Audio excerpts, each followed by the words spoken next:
I'd like to invite the members of this panel on perspectives of financial institutions to come up.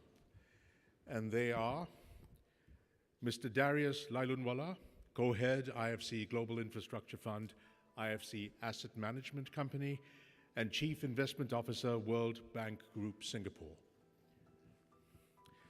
Mr. Vivek Pathak, Director of International Finance Corporation, Hong Kong. Mr. Yasin Anwar, Senior Advisor, Industrial and Commercial Bank of China, Singapore. Dr. Rajiv B. Lal, Founder, Managing Director, and Chief Executive Officer of Infrastructure Development Finance Company, India. Dr. Naoki Yoshino, Dean, Asian Development Bank Institute, and Professor Emeritus of Keio University, Japan. And finally, Mr. Pang Yi-en, Director General, Asian Infrastructure Investment Bank, China. The chair of this session is Mr. Vinod Rai, Visiting Senior Research Fellow, Institute of South Asian Studies, National University of Singapore, and the 11th Controller and Auditor General of the Government of India.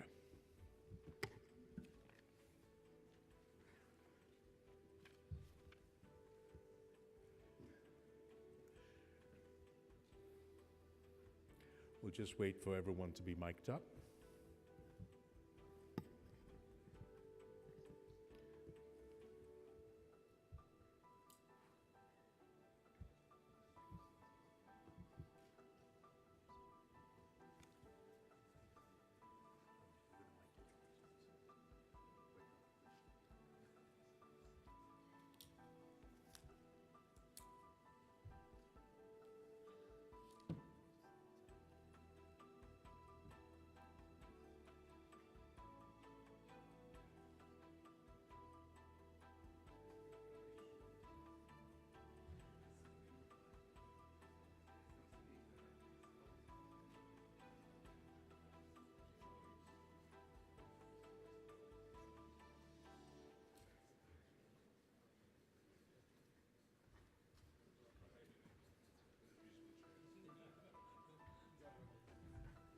All right, they had some musical chair fun. Gentlemen, Mr. Rai, you have the stage.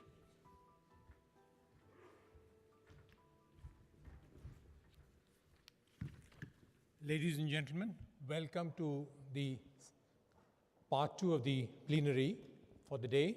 This is investing in infrastructure. As we all know, infrastructure is the backbone of economic development in any part of the world, in any country. Roads, rails, ports, airports, power, energy, water, irrigation, telecom, whatever it may be, all have gained significance involving long tenure investments. And it is for this reason today that investment in infrastructure has almost assumed iconic status. Public spending and budgetary support has its own limitations, besides issues of fiscal deficit that each of the governments run into. It is for this reason that governments have architectured public-private partnerships to draw investment into infrastructure.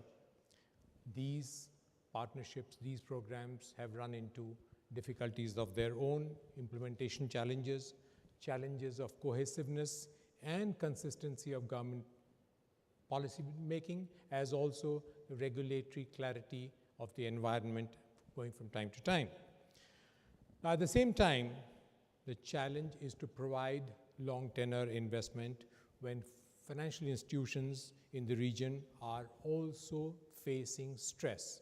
And India is another of those countries where we are having significant stress in our banking institutions and financial institutions.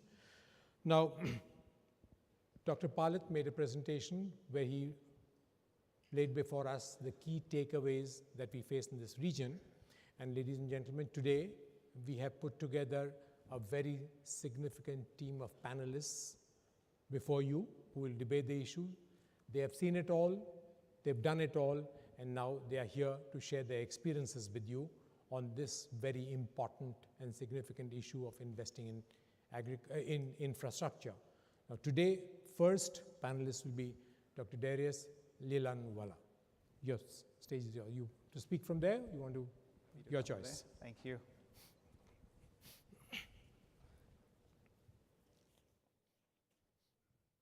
Good morning, ladies and gentlemen. India has made tremendous strides in building and improving its infrastructure.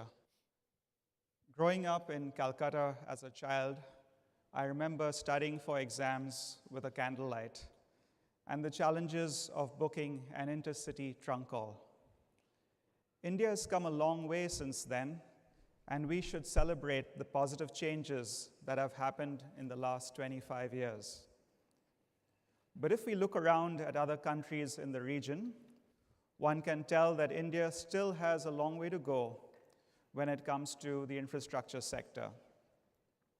There's plenty of evidence to suggest that if you have good quality infrastructure, that can drive GDP growth, even if you're not blessed with natural resources.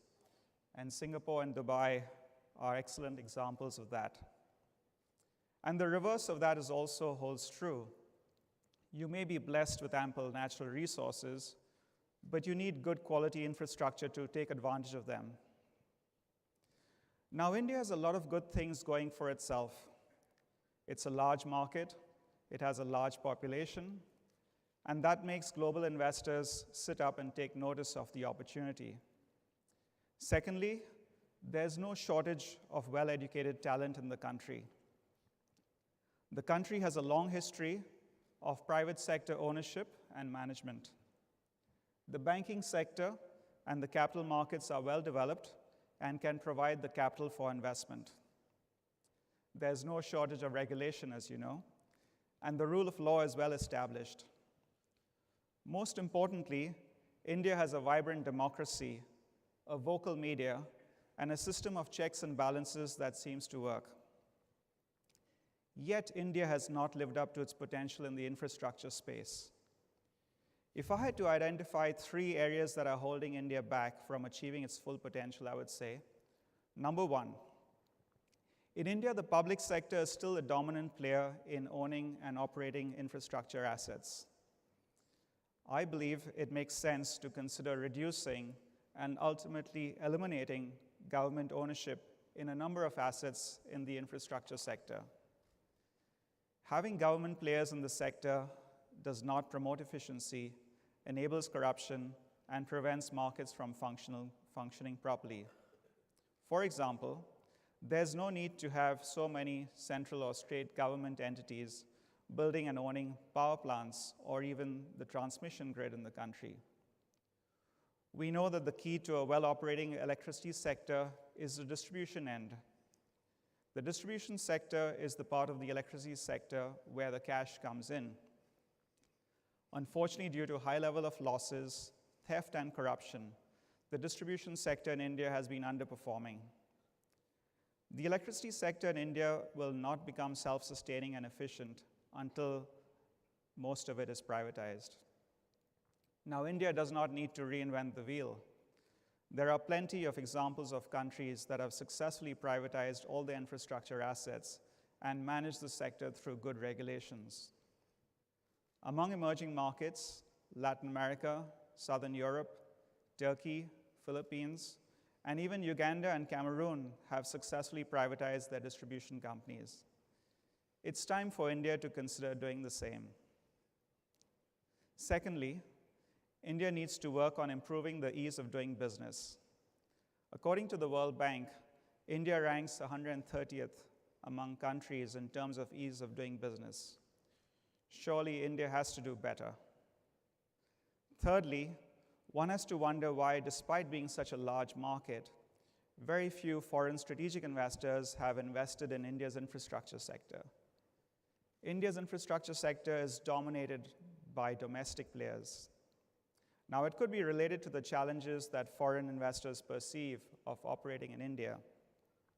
And it also may have something to do with the fact that foreign investors are seeking a US dollar denominated return, and the returns to investors after accounting for the depreciation of the rupee in the last 2 decades has not been so attractive. So the macroeconomic environment also has a significant impact on investment in infrastructure. So let me stop there with those remarks, and we wait for the discussion. Thank you. Thank you, Darius. Thank you for that lovely introduction. We now have Mr. Vivek Pathak.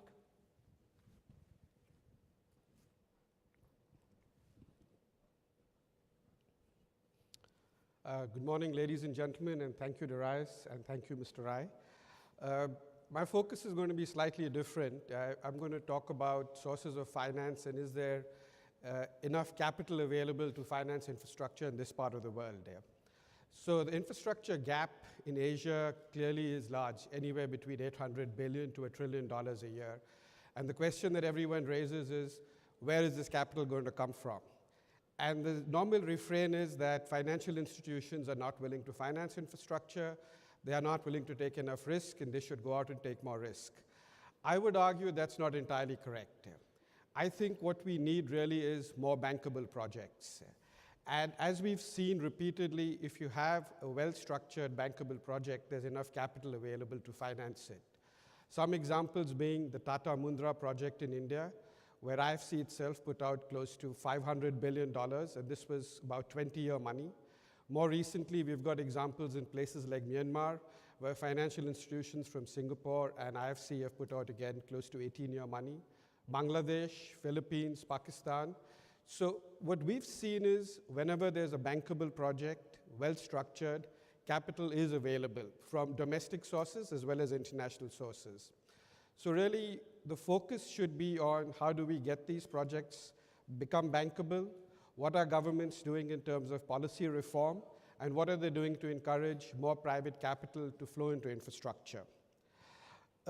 There's a lot of talk about power, and the gap is clearly huge and immense. But I just want to touch upon 2-3 other sectors where I think clearly there is a pressing need for more investments, one being logistics.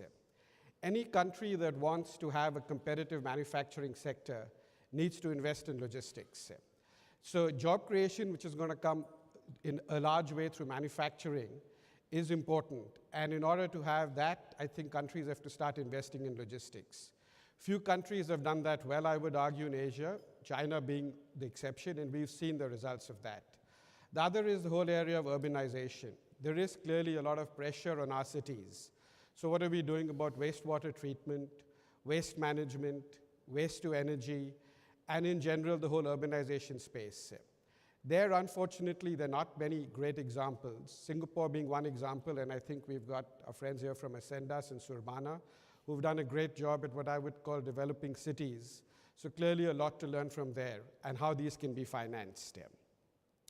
Coming back to the financial aspect of infrastructure, clearly the needs of domestic infrastructure cannot be met through the domestic banking industry. The demands are going to be a lot larger than the total capitalization of the banking sector in most of our countries today. So what we really need is how do we link capital markets to infrastructure, and that is key, and we've seen that in the case of the Suez Canal and about a few decades ago, the Three Gorges Dam. These were, interestingly enough, financed by raising capital from domestic bond markets. So I would argue that governments need to start focusing on how do we develop domestic bond markets, how do we make them attractive, and how do we get retail investors to invest in infrastructure. Contrary to the belief that infrastructure is a risky asset class, I think we've seen that well-structured projects and well-structured infrastructure actually is relatively low risk. There is close to $5 trillion of capital in emerging markets waiting to be deployed, and this is from 2 sectors, insurance and pension.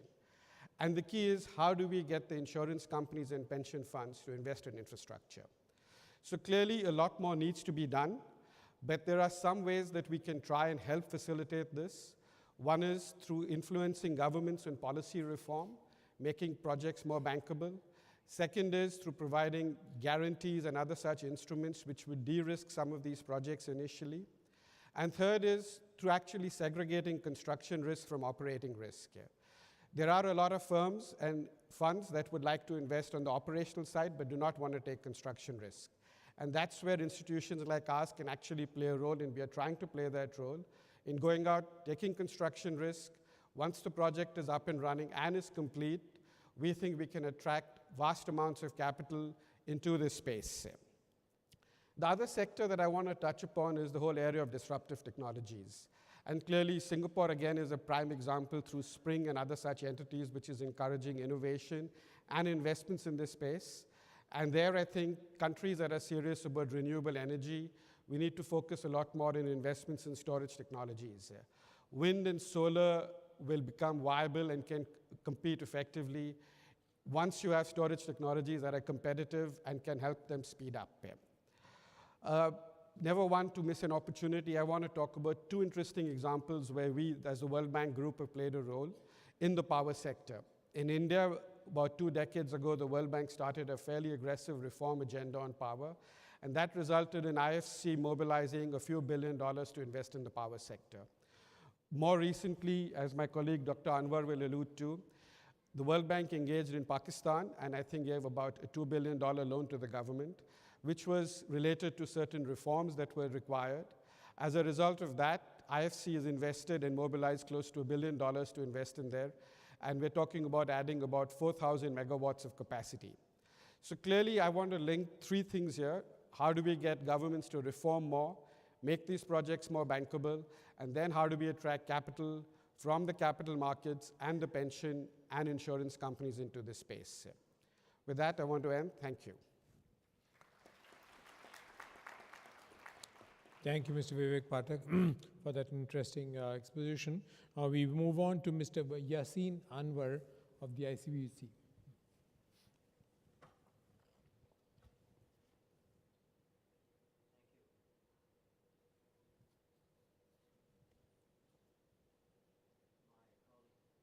Can you hear me? Okay. My earlier colleagues have very aptly articulated the macro picture of infrastructure, so I will try and cover some of the areas that require attention as to what are the impediments that have restrained infrastructure to be moving forward as it should, and also what are the solutions. Let me give you a backdrop of why we are here today. In the wake of the global financial crisis that started in 2008, the global economy has yet to see the light at the end of the tunnel. Firstly, we have negative interest rates in Europe and a lingering existential sovereign debt crisis with painful austerity measures, as well as sluggish growth in the largest economy in the world, the United States. Secondly, commodity prices, as we know, are an unprecedented low, with oil at $28 at one point. Thirdly, we have witnessed divergent monetary policies in the West, and along with geopolitical uncertainty, it all adds up to more volatility and uncertainty going forward. And finally, a new dimension was added with Brexit, which adds more to uncertainty. And of course, as a result of Brexit, we had about $2 trillion of market cap that was wiped off. These highlight the deep recession and economic tremors we are still facing from the global financial crisis, and the uncertainty with the global economy and the international monetary system. What flicker of hope and economic triggers do we have to stabilize the shaken global economy? Infrastructure investment, as we've heard, is a key engine of growth, and the Asian economies will witness higher growth rates going forward. To support the anticipated growth rates, an $8 trillion gap in infrastructure finance is needed by 2020, as has been said earlier. In fact, the World Bank president has mentioned $1 trillion is needed yearly. Infrastructure needs sustainable finance and to be bankable to ensure implementation success. Public finance framework and sector policies must be synchronized to ensure public infrastructure projects are viable. Sound infrastructure investments can elevate GDP rates up to 3% in some South Asian economies. Since infrastructure investment objectives are common for emerging market economies, including South Asia, my comments will primarily cover all of Asia as opposed to South Asia only. Today, approximately 65% of the world's GDP is comprised of OECD countries, with the rest being emerging economies. By 2050, the number is expected to be reversed due primarily to India and China. The ASEAN and other emerging market economies are well below the 55 to 60% international norm for urbanization. A 2014 McKinsey study highlighted that over $50 trillion will be needed for infrastructure between now and 2050, when the international standard is expected to be reached. Huge investments in infrastructure will fuel and support planned growth rates in Asia. While it is apparent that we've said repeatedly that infrastructure must play a vital role in the global economy, the obvious question is how the major gap will be financed and from where will the resources be generated. Secondly, what are the impediments that are preventing key financial institutions from providing the financing necessary to support the objective? And finally, what steps are needed to support financing infrastructure? The key supports to infrastructure and impediments. What are the three components of infrastructure projects? They are: one, planning and development, which is the riskiest phase and where private equity plays a major role. Secondly, the construction phase. And third, the operational phase. McKinsey studies have indicated that $50 billion is available today, but only about 1% to 2% has been allocated. Why? Because most of the projects are not bankable. Who are the primary drivers of this prior to the global financial crisis? The financial institutions, investment banks, the project finance departments, private equity, multilaterals, sovereign wealth funds, development banks, institutions, and infrastructure funds. These were the primary drivers which made infrastructure successful. But the global financial crisis led to certain standards, macroprudential regulations that were enacted by BIS, the Bank for International Settlements, the Basel Standards for Systemically Financial Institutions, SIFIs as we refer to them, or DFIs, Domestically Financial Institutions, recommended by the Financial Stability Board. I have to say I served on that Financial Stability Board, so I'm a culprit of some of those stringent rules and regulations that were enacted. So risk averseness set in as a result, and long-term assets on balance sheets adversely impacted banks. Ratings issues came into play because rating agencies do not favor long-term assets on balance sheet. Thus, a short-term outlook has led to a transactions-oriented world that moves money or capital in nanoseconds in search of yield and safety. A perfect example is in June 2013, when QE was implemented by the United States, we had flight to safety. It led to a depreciation of Turkish lira by 21%. India, Sri Lanka, and other countries in the region all led to a depreciated currency because of shoring up their reserves and defending the currency movements, of course. So central banks tightened macroprudential regulations to ensure the SIFIs and DFIs would adequately capitalize. That's CAR, capital adequacy ratio, was at about 10%. In some countries, we have 15%. The extra cushion has been enacted. And thus, unwittingly, the regulatory regime has constrained, as I mentioned earlier, and discouraged long-term risk assets. The skill set for these project finance divisions has also been impaired and depleted.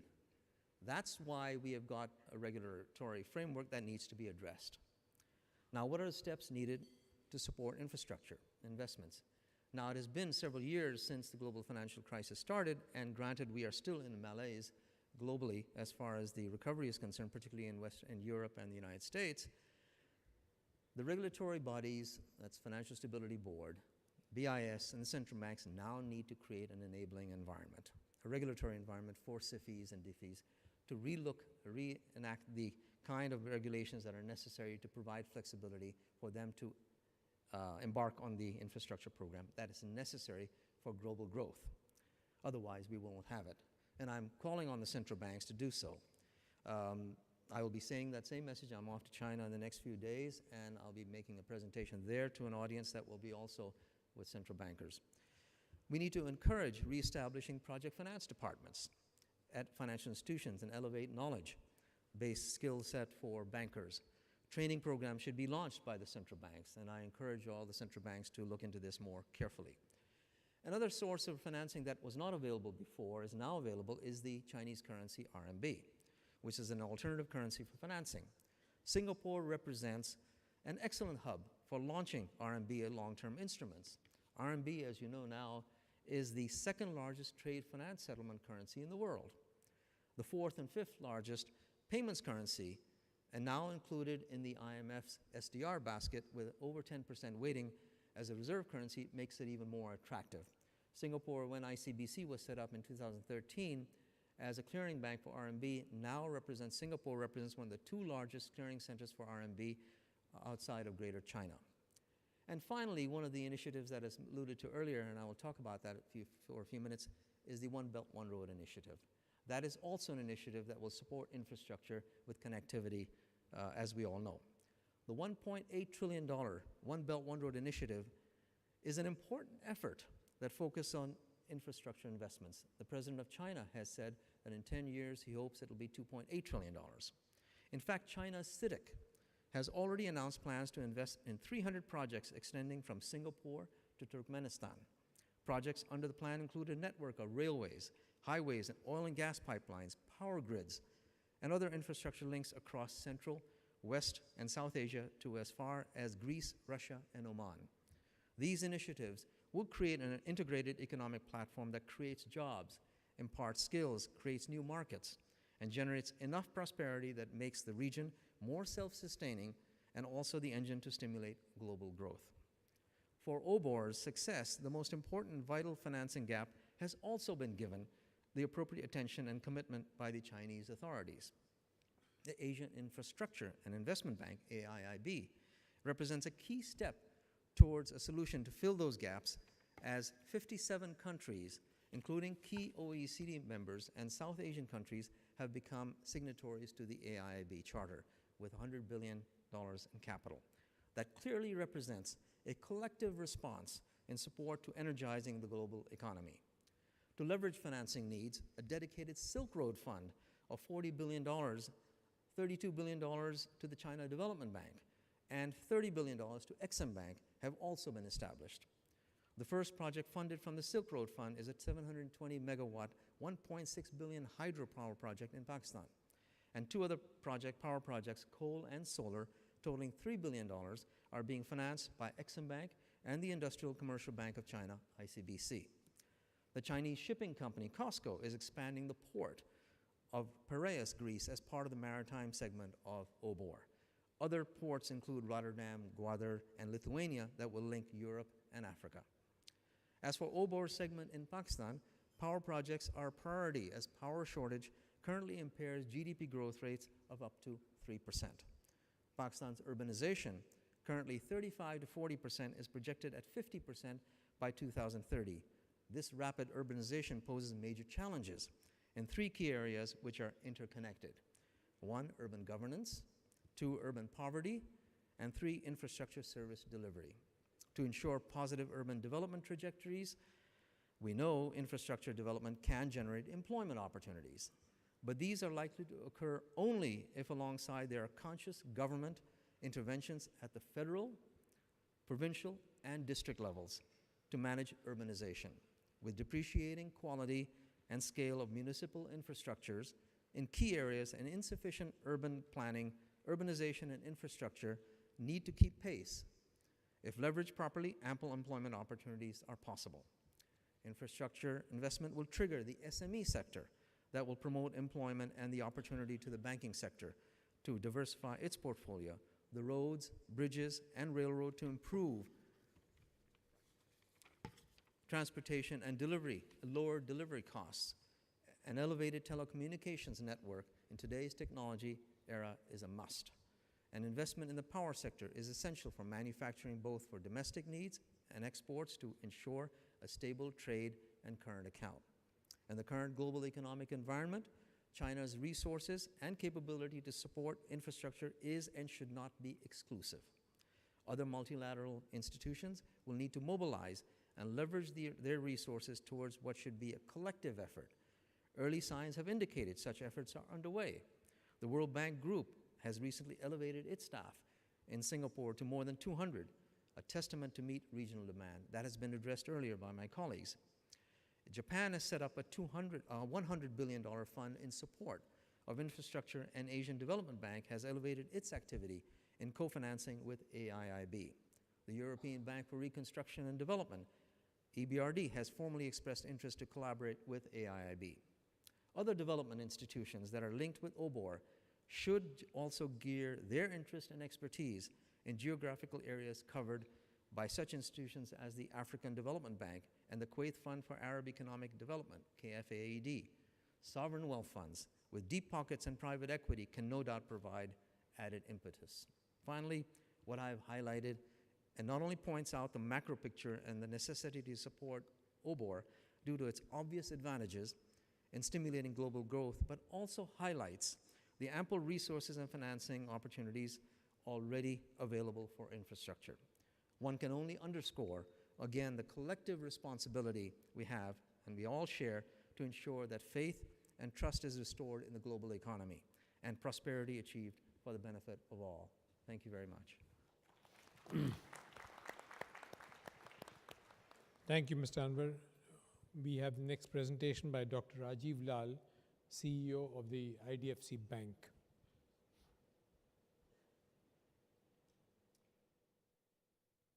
Thank you.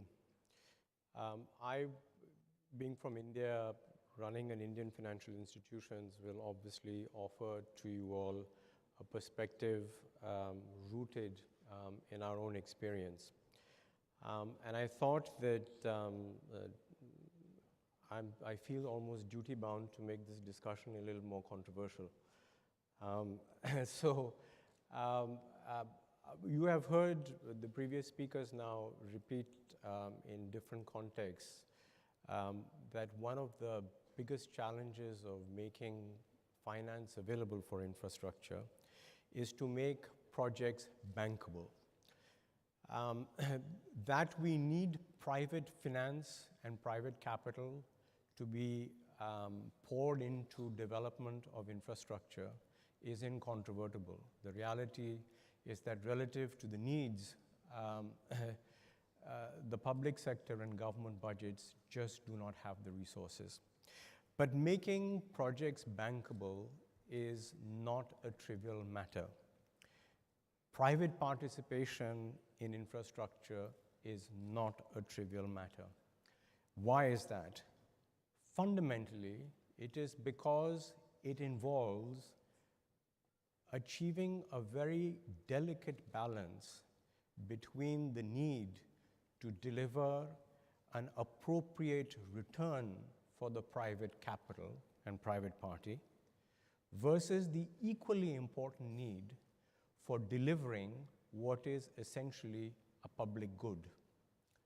It is not at all surprising that infrastructure sectors are very heavily regulated across the world. Why is that? It is because the services that infrastructure provides are meant for general public consumption and are seen as essential public goods, whether it is water supply, whether it is electricity, whether it is basic transportation. The cost of these services must, from a political perspective, be affordable. And the affordability of these services is what makes the task of delivering an appropriate return to private capital very difficult. Let me turn now to how this challenge has played itself out in India. In India, I have argued that actually the last decade, starting, let's say, 1998-99, and the 12 years after that, were a period of extraordinary experimentation at scale with private participation in building out infrastructure. I think we went from the beginning of this century from less than 3% of our GDP equivalent being invested in infrastructure to close to 8% of GDP being invested in the sector by 2008-09. And this very short period, the bulk of that increase in spending in the sector actually came from private capital. But this infrastructure boom led by private participation has now become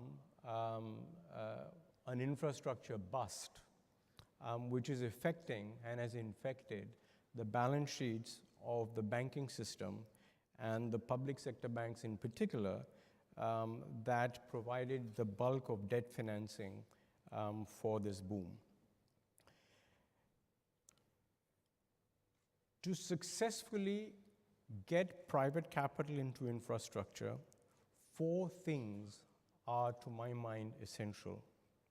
The first is, in the line of what I just said a few minutes ago, a very sophisticated method for allocating risk between the public party, which is government, and the private sector. Second, and for this reason, it requires the ability to design very sophisticated contracts that are very long-term contracts, and to be able to manage these contracts and their allocation. So the bid management process, which is not trivial, also has to require a certain basic level of sophistication. Third, it goes without saying that we require basic expertise, financial, legal, structuring, accounting, both in the public sector and in the private sector. And finally, and arguably most importantly, we require very robust mechanisms for resolving disputes.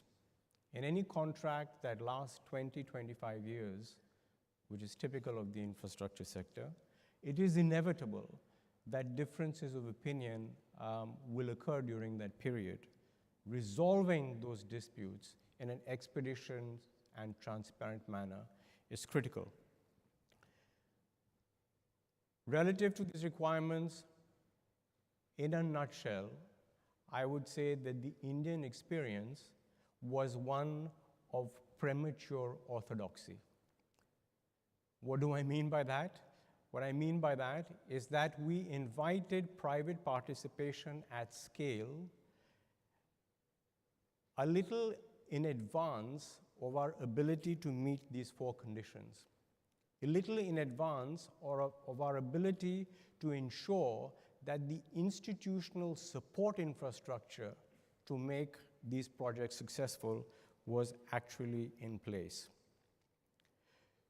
So in my judgment, we were not able to properly allocate risk between public and private.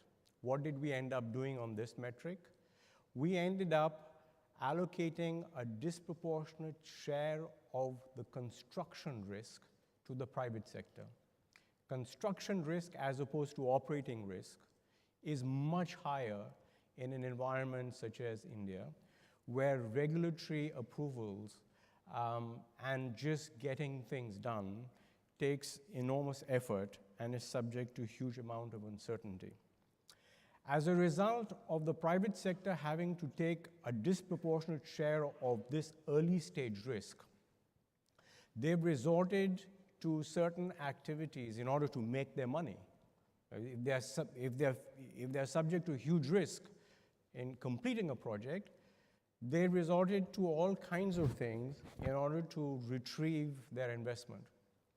That actually fueled different kinds of corrupt activity, if you like. Contract design and expertise relating to that.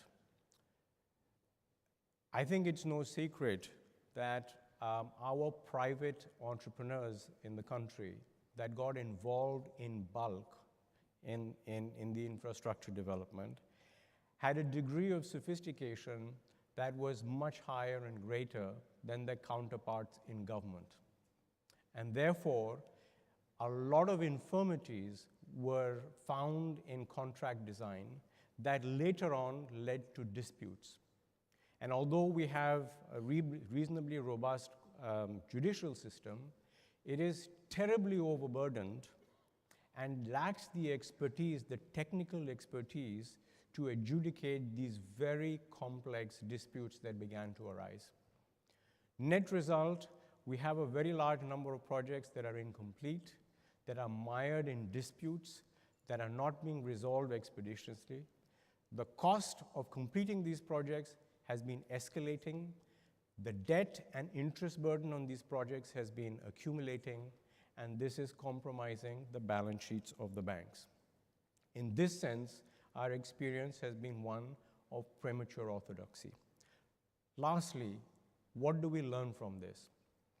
I don't want to, for a nanosecond, leave you with the impression that in this context or this experience, it is impossible to get the private sector involved in infrastructure development.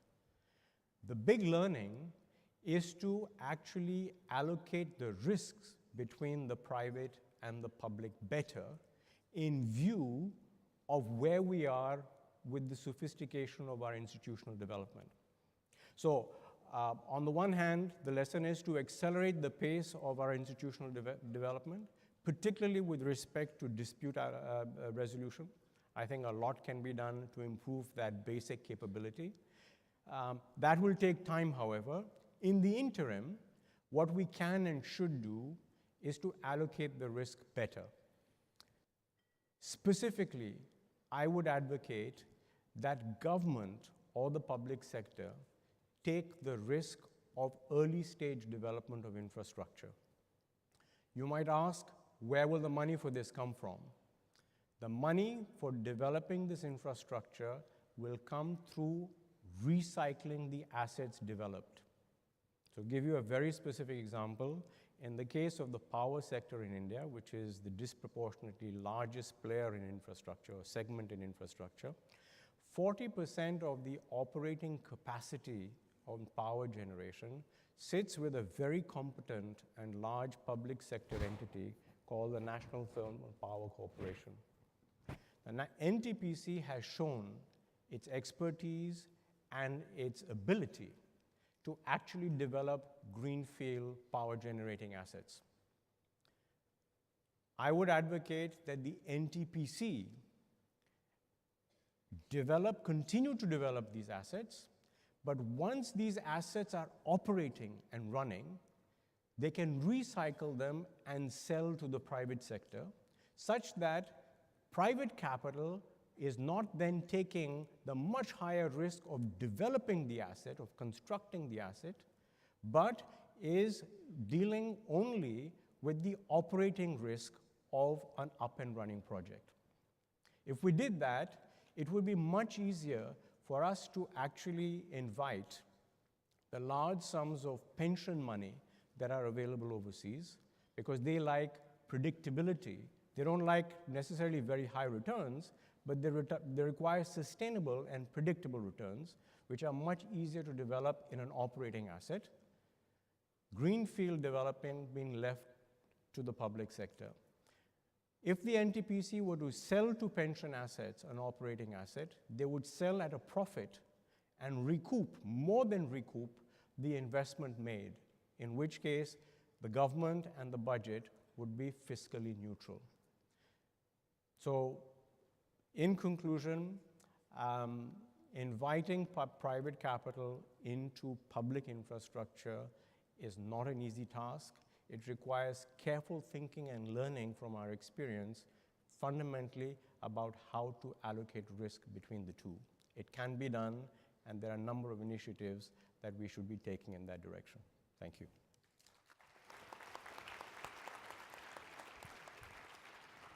Thank you, Dr. Lal, for that excellent presentation on the practical issues of the investment. We now have Dr. Naoki Yoshino from the Asian Development Bank Institute.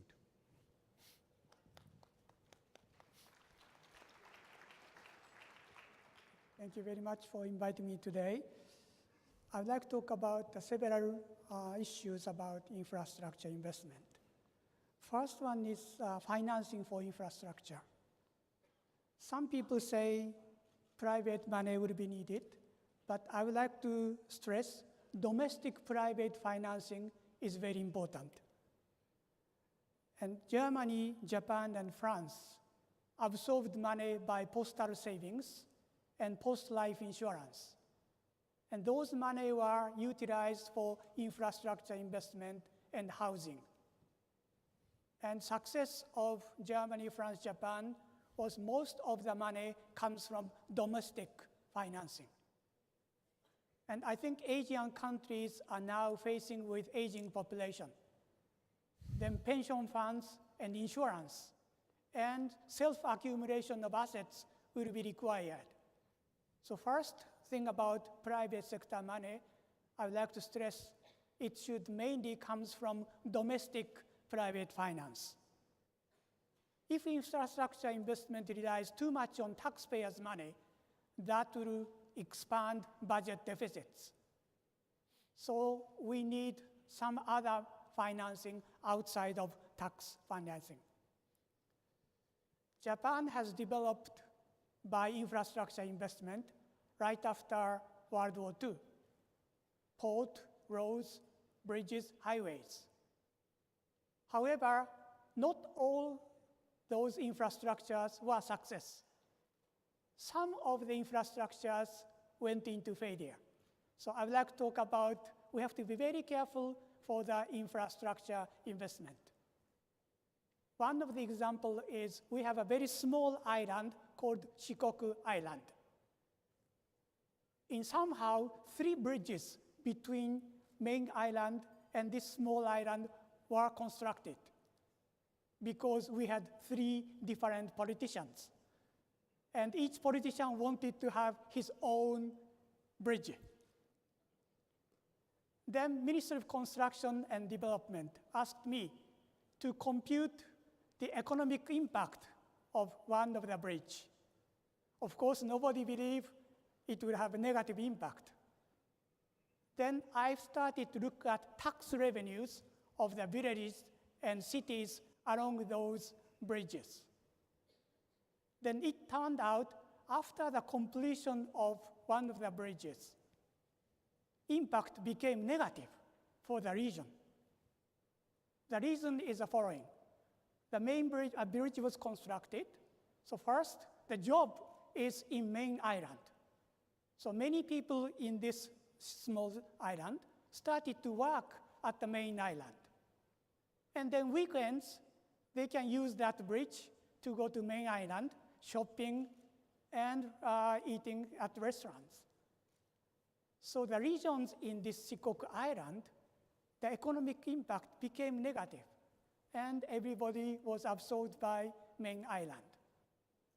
Then how to enhance the impact of infrastructure investment into the region? Spillover effects are very important. And furthermore, what is the purpose of those infrastructure investment? Another example in Japan is we have northern island called Hokkaido, Sapporo. It is very good for skiing, and quality of snow is very good. First, Hokkaido government started infrastructure investment for manufacturing. And they created a new industrial zone. Only 2 companies came there, and not so many. Then Hokkaido government thought about it. Hokkaido region is not so suitable for manufacturing. We have to create infrastructure for tourism. Then they started to create lots of airports connecting with Southeast Asia, Australia. Then they created roads to the ski resorts and hot spring. Then the economic effect of infrastructure went much better. So just constructing roads, bridges, does not create any spillover effect. So first we have to look at what is the purpose, what is the best infrastructure for the region. Next, we have to create jobs and private economic activities in the region. I have looked at 3 examples of infrastructure investment. One case was in Manila, Philippines, highway. Then Uzbekistan's railway and Japanese bullet train railway. All of them shows first, connectivity is very important. It has to be connected with large cities or large market. Otherwise, the impact will be very small. Another findings between roads and railways. In case of roads, all the regions along this highway had been benefited because entry and exit to highway is very easy to construct. So in Philippines case, highway has very much good impact on all the regions. But in railway case in Uzbekistan, 2 terminal stations had much more benefited compared to other regions. So probably railway case would be different from highway. However, in both cases, once those roads and railways had been connected with big market, then the economic impact became very large. But at the same time, we have to create jobs and private industries along those highways and railways. What we did in Japan was local banks started to lend money to SMEs along those railways. Then the economic impact became very large. Usually, small and medium-sized businesses are very difficult to borrow money from banks. But along those railways, bullet train, they could start their own business, and small hotels, restaurants, and so on. And after the connectivity had been completed, many people from big city started to visit those remote places, and their business went very well. And furthermore, those small businesses do not have skill development because each SME only hire 2 or 3 people every year. So local cities and local provincial government started to give training for those SME employees, starting from how to greet to the people, how to keep the books, and so on. They provide 1-week courses. And then that will become a good skill development for those SMEs. And that has enhanced the spillover effects of infrastructure investment. Lastly, I would like to talk about how to increase bankable projects. And it is very difficult to obtain very good rate of return from infrastructure investment because highway tolls are often regulated by the government. So we cannot increase those prices. And then the bankable projects are very scarce. And my proposal is to utilize spillover effects and bring those spillover effects to private investors. The method is the following. In Philippines case, I computed the regional increase of tax revenues after the completion of highway. And in Uzbekistan's case and Japanese railway case, we computed the tax revenues after the completion of the railway and during the construction and so on. There's an econometric method called difference in difference method. We compare along the region and the region were far away from those regions. Then we could see the different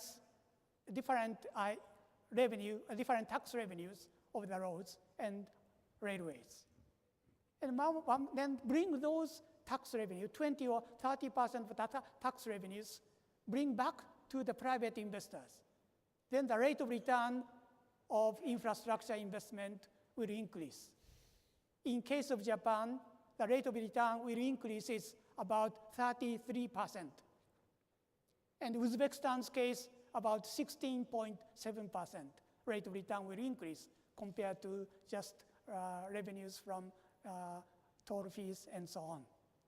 So I think we have to think about to bring those tax revenues back to the investors because nowadays those tax revenue just goes to provincial government and it is not returned to the private investors. So I think then that will create lots of jobs and also, again, the lots of bankable projects. And of course, infrastructure has positive impact, as I mentioned, but we have to always look at to increase private activities and employment. Because many construction companies are only interested in constructing highways and bridges. They don't not care what would be the impact of those spillover effects and so on. So I hope that all Asian countries can utilize infrastructure investment, develop the region, and the regional tax revenue will increase. That will enhance the bankable projects, and the rate of return of private investments will increase. That will secure the investment by pension funds and private insurance funds for preparing for aging society. So that will conclude my presentation. Thank you very much. Thank you, Dr. Yoshino, for giving us a deep insight into the Japanese experience and this virtuous cycle that you described. We have now the last panelist for the morning, Mr. Pang-Yi Yuan.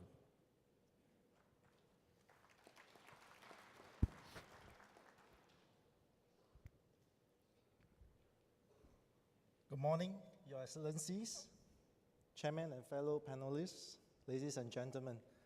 I'm not sure you noticed my expression at the back. I'm actually panicking because I must say the organizers did a very good job.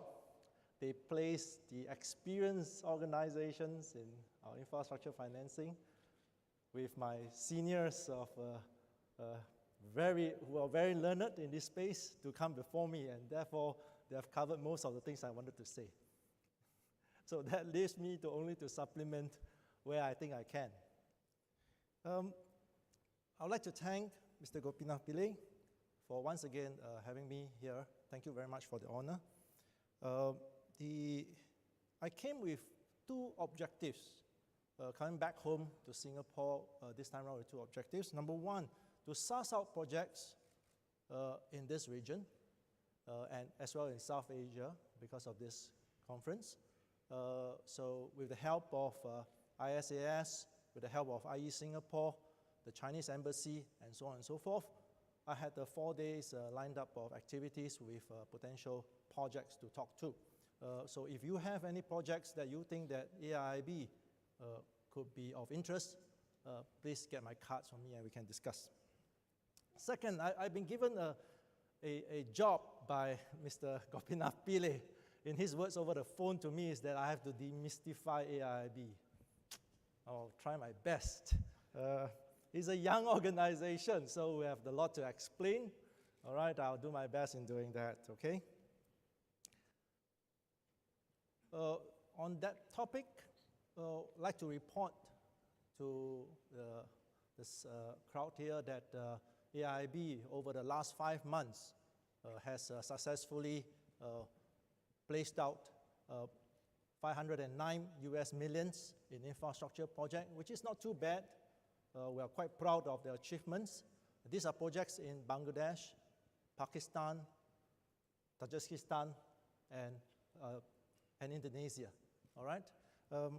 We look forward to more projects of different nature. Let me briefly explain our focus. Our focus, being an infrastructure development bank, we are investing in infrastructure and other productive sectors, which means to say, unlike the World Bank, ADB, we do not invest in projects that evolves in other aspects of human development, which includes education, health, and so on and so forth. We are more focused in infrastructure. All right, because we are focused in infrastructure, we are expected to be faster in that area. We'll hone in our expertise and focus in these areas to build a more successful portfolio in that sense. We are also not cluttered by other agendas on the local fronts as well as the international front as a result. That is not related to infrastructure.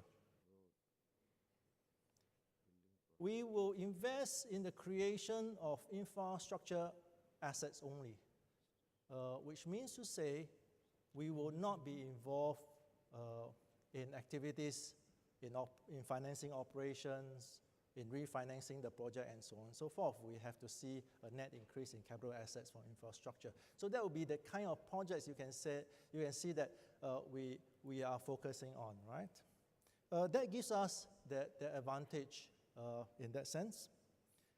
Being the new kid on the block, we have also a lighter body, and we hope to run a little faster.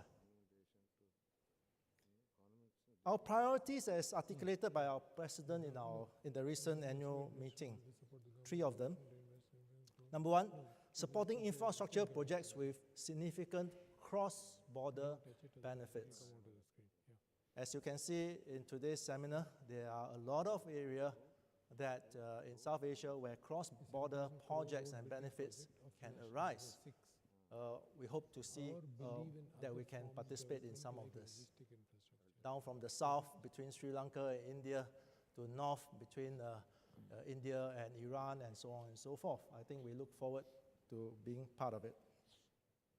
Second, we invest in sound green infrastructure investments, promoting energy efficiency, renewables, clean transport, and other projects that help reduce global warming.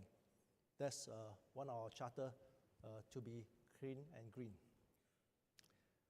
Next, mobilizing resources from the private sector to ease the pressure on the balance sheets of sovereign governments in their effort to speed up infrastructure development. We will be promoting and be a pace setters for PPP and for privatization. On this point, let me elaborate on the promotion of private participation in infrastructure projects. As you must have heard earlier on by our distinguished speakers, there's only a very small amount of institutional funds, depending on what sources you rely on. The one that I say is 3% of all institutional funds are invested in infrastructure. That's a small percentage. According to the Global Infrastructure Hub report, only 20% of these infrastructure funds are investing in emerging economies. All right, a lot of the funds are happy investing in Singapore, for example, where the risks are lower. All right, but in emerging economies, there's an obvious lack of interest. 92% of infrastructure funds are worried about having too much dry powder. 92%. That means almost all the infrastructure funds have a lot of dry powder, a lot of excess funds sitting around, and they are worried that they cannot find projects that are bankable to invest in. And that worries folks like us. And we want to do our best to bring out all these projects to get on these funds. The importance of private participation, I think I'll skip that. I think there are a lot being covered. The challenges of private participation of long gestation, high investment projects, there's an obvious need to restructure projects to be income producing at very early stage to mitigate risk. All right? We need to structure exit paths at appropriate stages so that these projects the risk can be transferred. Basal requirements that limit traditional commercial investment in infrastructures will be kind of mitigated by the low interest or negative interest rate in the markets right now. However, we feel that the country fiscal policies and exchange rate risks still need to be managed. We are beginning to witness strategic investment vehicles such as Silk Fund, Clifford Capital, that will supplement the decreasing commercial banks' presence in this sector, but that should not, we should not be limiting to that. How about our roles as multilateral development banks in promoting private participation? These are things that what we will do. We'll coordinate efforts to generate private interest and provide active syndication for projects that are traditionally dominated by public funds. We'll take leadership in project initiation, providing detailed due diligence and efficient structuring. For that, the project preparation stages has to be done very well.